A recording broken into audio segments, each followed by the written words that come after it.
The Gospel according to Luke, chapter 23, verses 1 to 12. And the whole multitude of them arose, and led him unto Pilate. And they began to accuse him, saying, We found this fellow perverting the nation, and forbidding to give tribute to Caesar, saying that he himself is Christ, a king. And Pilate asked him, saying, Art thou the king of the Jews? And he answered him and said, Thou sayest it. Then said Pilate to the chief priests and to the people, I find no fault in this man. And they were the more fierce, saying, He stirreth up the people, teaching throughout all Jewry, beginning from Galilee to this place. When Pilate heard of Galilee, he asked whether the man were a Galilean. And as soon as he knew that he belonged unto Herod's jurisdiction, he sent him to Herod, who himself also was at Jerusalem at that time. And when Herod saw Jesus, he was exceeding glad, for he was desirous to see him of a long season, because he had heard many things of him, and he hoped to have seen some miracle done by him. Then he questioned with him in many words, but he answered him nothing. And the chief priests and scribes stood and vehemently accused him.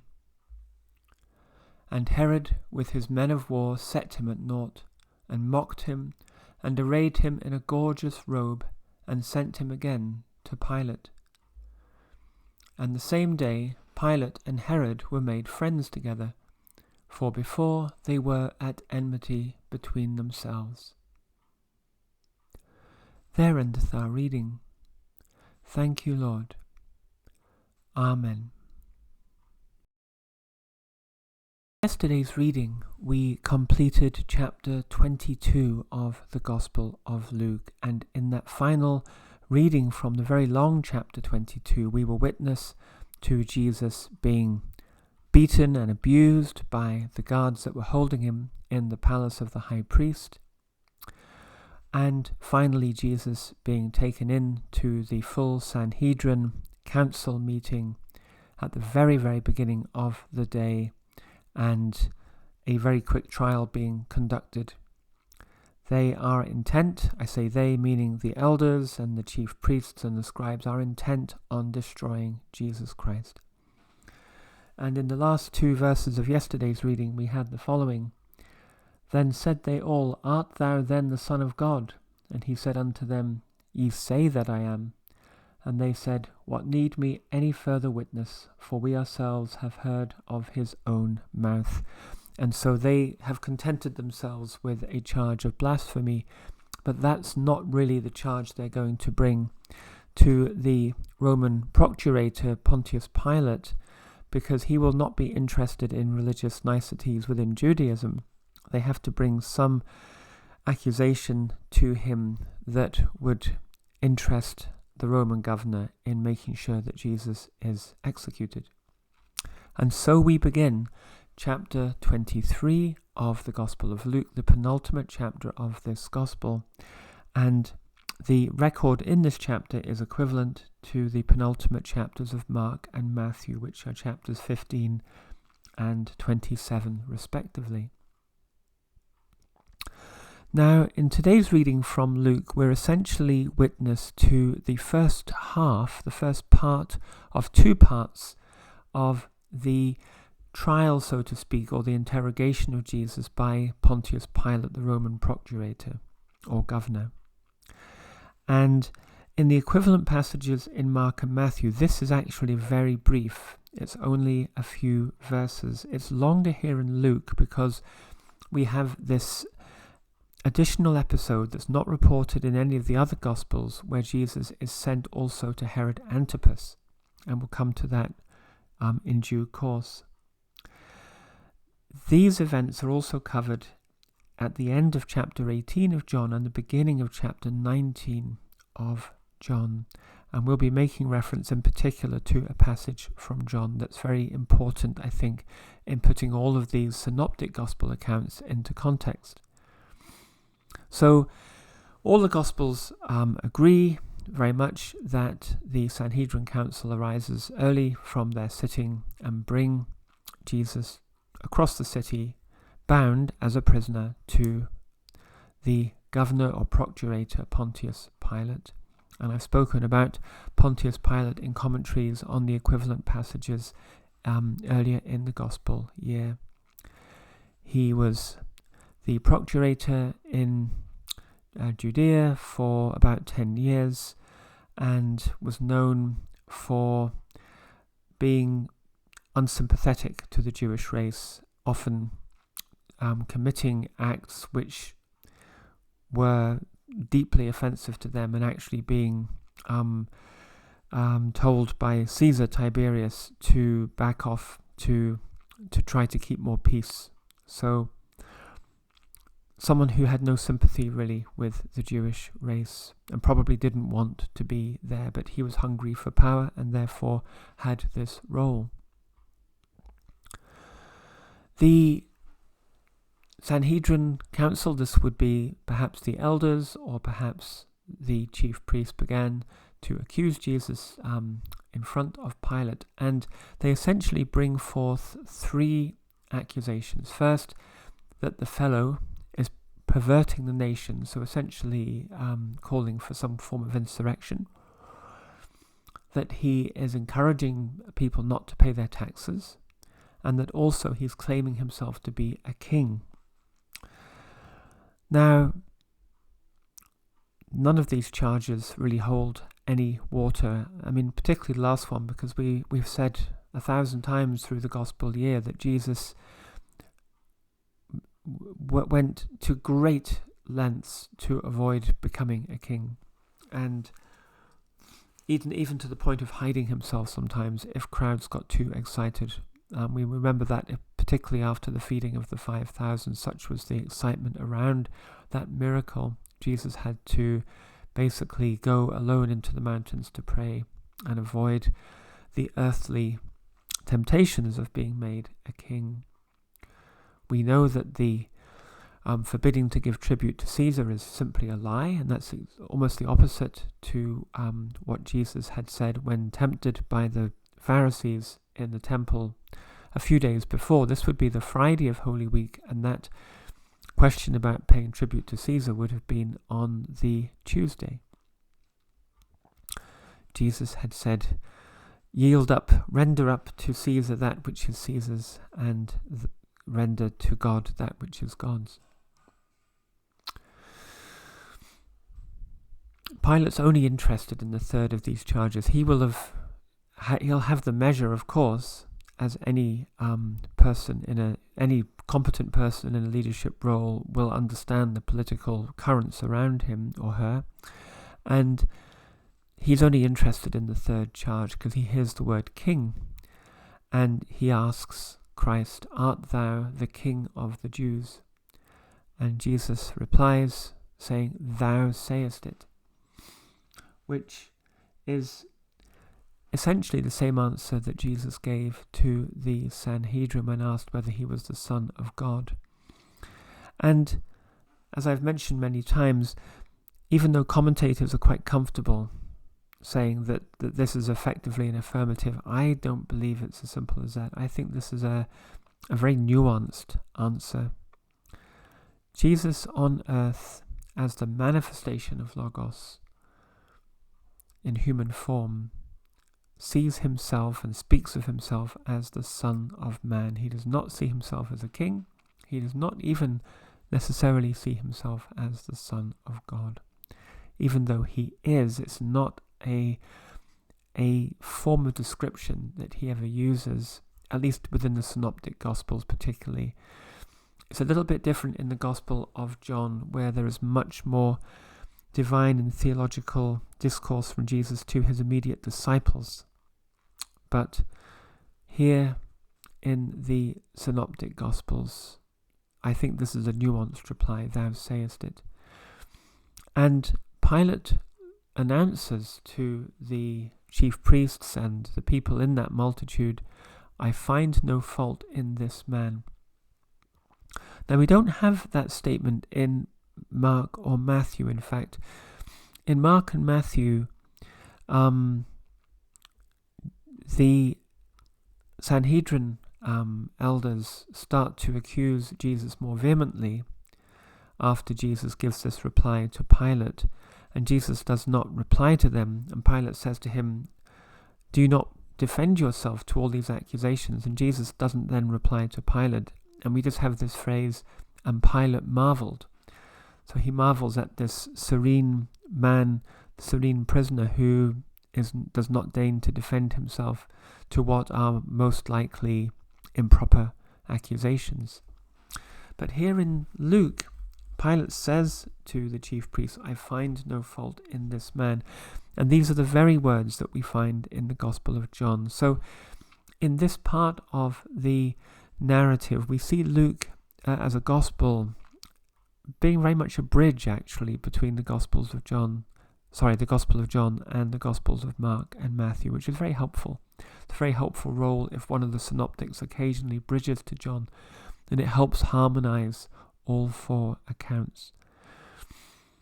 Now, before we continue, I think it's very important to refer to the Gospel of John at this point, because what occurs here, Pilate asking Jesus, "Art thou the King of the Jews?" this is actually asked in private, and we learn this from John. This is occurring at the Praetorium, at the judgment hall, and the Sanhedrin members refuse to enter because it is the Passover, and they don't want to become unclean by going into a place that's not been cleansed of leaven. Remember, that's the sort of feast of unleavened bread, and leaven or yeast around the Passover is unclean. However, Pilate goes into the hall and he calls for Jesus, and Jesus goes in and is questioned by him, and we have that exchange in the Gospel of John. And let me just read you a few verses from John to remind you of this very interesting, enigmatic, important exchange. So I'm going to read from John chapter 18, verses 33 to 38, and we can imagine this occurring unwritten here in the Synoptic Gospels, essentially between verses 2 and 3 here of Luke. Then Pilate entered into the judgment hall again, and called Jesus, and said unto him, "Art thou the King of the Jews?" Jesus answered him, "Sayest thou this thing of thyself, or did others tell it thee of me?"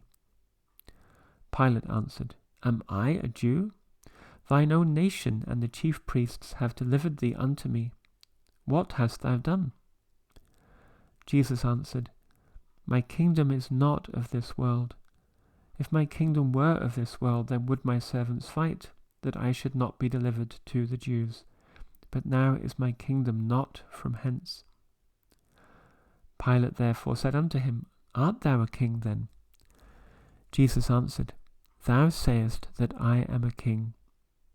To this end was I born, and for this cause came I into the world, that I should bear witness unto the truth. Every one that is of the truth heareth my voice." Pilate saith unto him, "What is truth?" And when he had said this, he went out again unto the Jews, and saith unto them, "I find in him no fault at all." So there we have that priceless exchange between Jesus Christ and Pontius Pilate, held in the judgment hall, and making sense, essentially linking together some of these more concise accounts in the Synoptic Gospels. And I won't speak much about what I've just read there, because that will have all been covered in a detailed commentary on that passage in the autumn of the Gospel year. But I will, of course, put a link to that very video in the description below this one. Just the key point, though, from that beautiful exchange is what Jesus said towards the end. "For this cause came I into the world, that I should bear witness unto the truth. Every one that is of the truth heareth my voice." Jesus says his mission is to preach the gospel. And the gospel is light and love and life through Jesus Christ.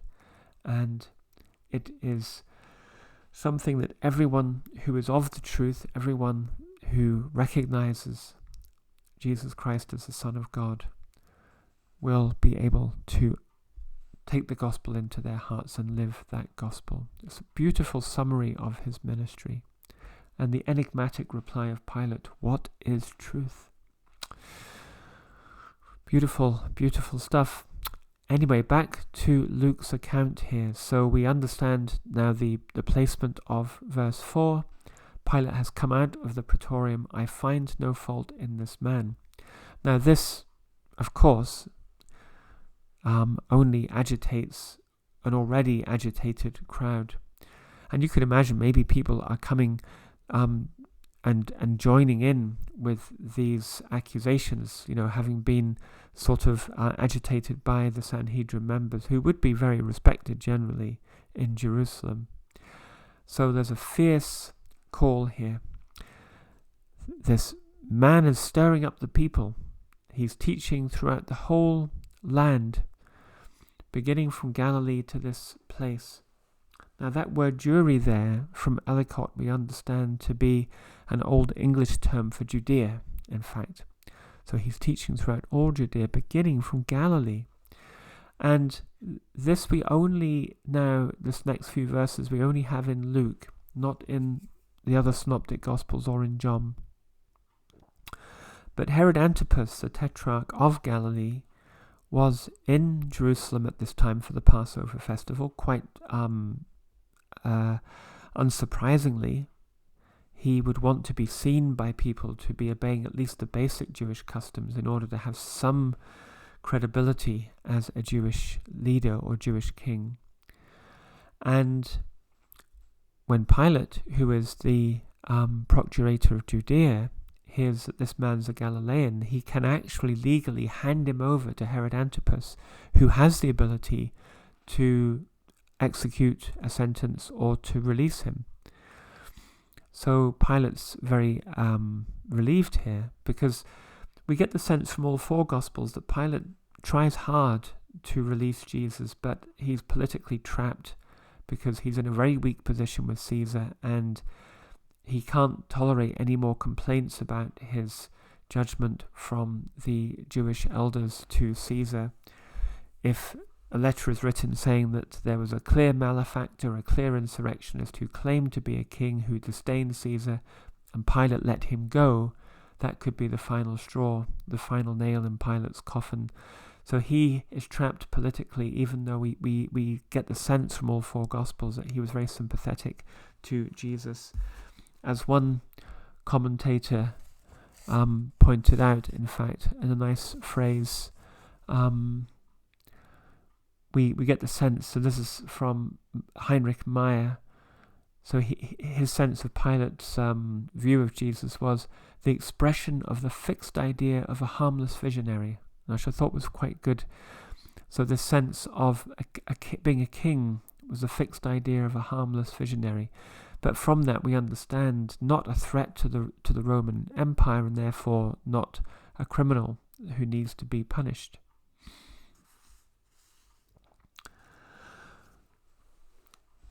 But for Pilate, this is a get-out-of-jail-free card, as they say. And Herod is in the city. This can all be done very quickly. And so he sends Jesus to Herod, who is in a different palace in Jerusalem at that time for the Passover festival. Now, Herod Antipas had been wanting to meet with Jesus for some time. I think originally because of guilt. He unwillingly executed John the Baptist. It was because of a drunken promise to his stepdaughter that he did so. He saw Jesus partly as a reincarnation of John the Baptist, or possibly the reincarnation of one of the prophets.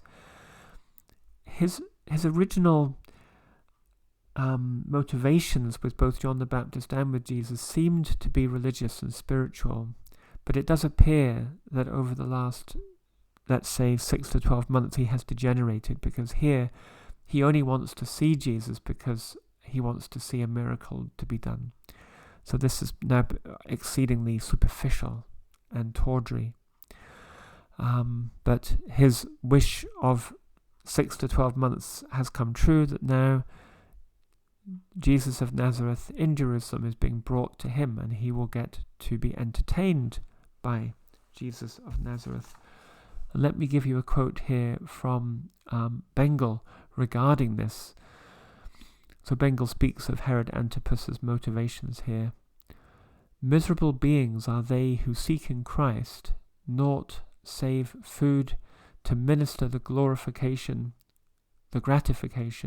of their natural senses. So in the joy that is in having Jesus Christ in our hearts is a spiritual joy, but for those for whom it is a gratification of their natural senses, then that is a misery.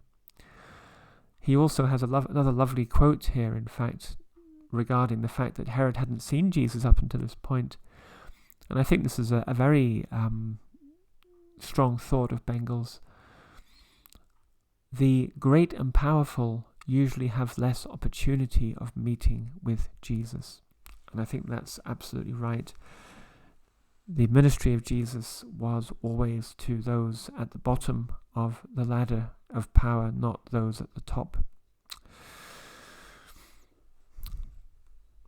And we learn that Jesus is questioned at length by Herod Antipas, but he answers nothing, absolutely nothing. Jesus did say a few words to Caiaphas. He said a few words, well, actually more than a few words, to Pontius Pilate, but to Herod Antipas, he says nothing whatsoever. Jesus, the Son of God, has disdain for Herod Antipas.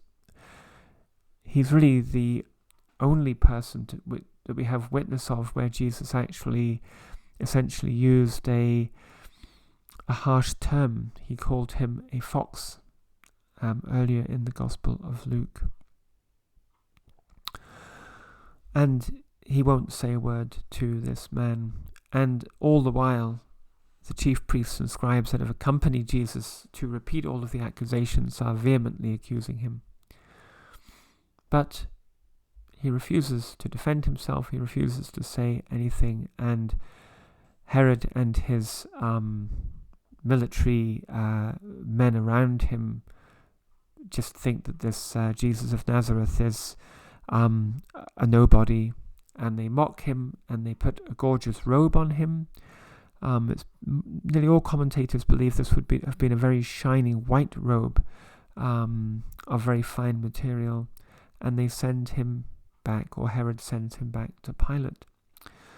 So Herod, by sending Jesus back to Pilate, when he had the legal ability to release Christ, takes on a part of the guilt that Pilate ultimately will take on in not being strong enough to release Jesus, because there was an opportunity here for Herod Antipas to release Christ. And there's something important that underlies all of this part of the gospel story, which is that, as I said 2 readings ago, when Jesus was in Gethsemane during that agony, the agony is that he has to do nothing between that point and the end.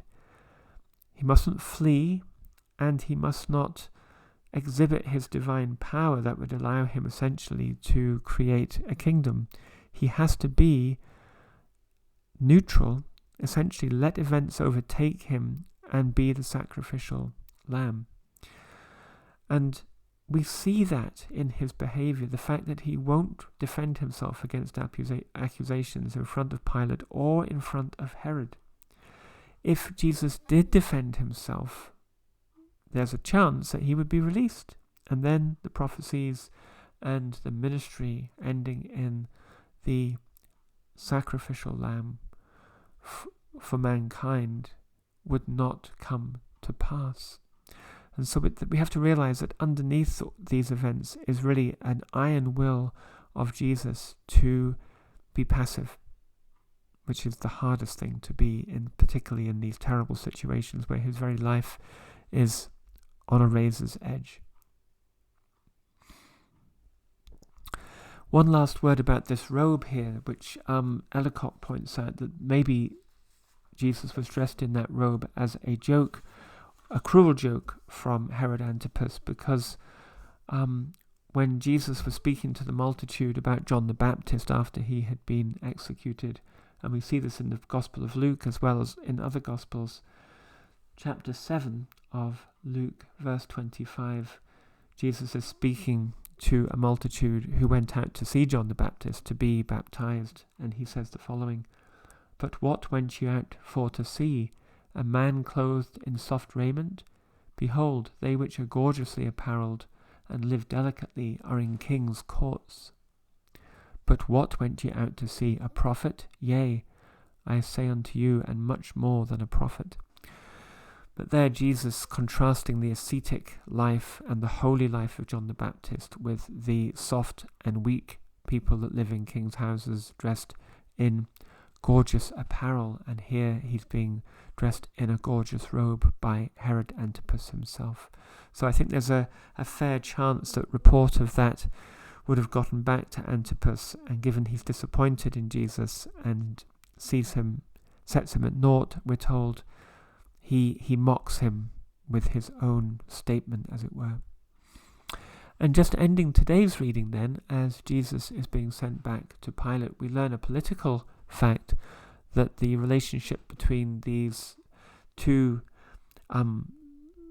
leaders of different provinces of Palestine, so Pilate, the Roman governor, procurator of Judea, and Herod, the tetrarch of Galilee, they had great enmity between them, as one might expect actually, struggling for influence and power at their border. I'm sure Herod going behind Pilate's back continually and writing vehement letters to Caesar in Rome. But this day they were made friends through Herod, I'm sure, appreciating Pilate's gesture. I'm not sure, though, Pilate would have appreciated the prisoner being sent back to him. But as we continue the second half of this trial, as it were, of Jesus by the Roman procurator, tomorrow we will pick up the thread where the other Gospels again rejoin with Luke, with Jesus now coming back under Pilate's interrogation, and Pilate desperately seeking a way to have him released by offering to release a prisoner at the time of the Passover.